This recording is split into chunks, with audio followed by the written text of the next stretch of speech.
குலசேகர ஆழ்வாரும் அதே போல தான். அரசமர்ந்தான் அடிசூடும் அரசு வேண்டேன். க்ஷத்திரிய குலத்தில் பிறந்தவர், ராஜாவாக இருந்தவர். எனக்கு எதுவும் வேண்டாம்னு சொன்னார். பெருமாள் கோவில் கைங்கரியம் அப்படியே இருந்தவர். அதனாலேயே இந்த ஆழ்வாருக்கு குலசேகரன் அப்படின்னு பேர். அடுத்ததாக ராமச்சந்திரமூர்த்தியினுடைய என்னுடைய தம்பி சத்ருகன் ஆழ்வான்.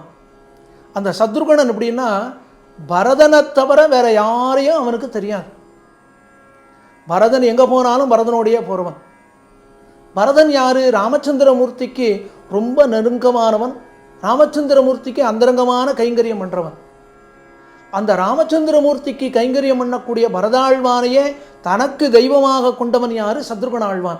அதாவது எம்பெருமானை காட்டிலும் எம்பெருமானுடைய அடியார்களே உயர்ந்தவர்கள். தேவு மற்று அறியேன் குருகூர் நம்பி பாவின் இன்னிசை பாடித்திரிவனே என்று மதுரகவி ஆழ்வார் சொன்னதைப் போலே சத்ருகன் ஆழ்வான் விளங்கினார்.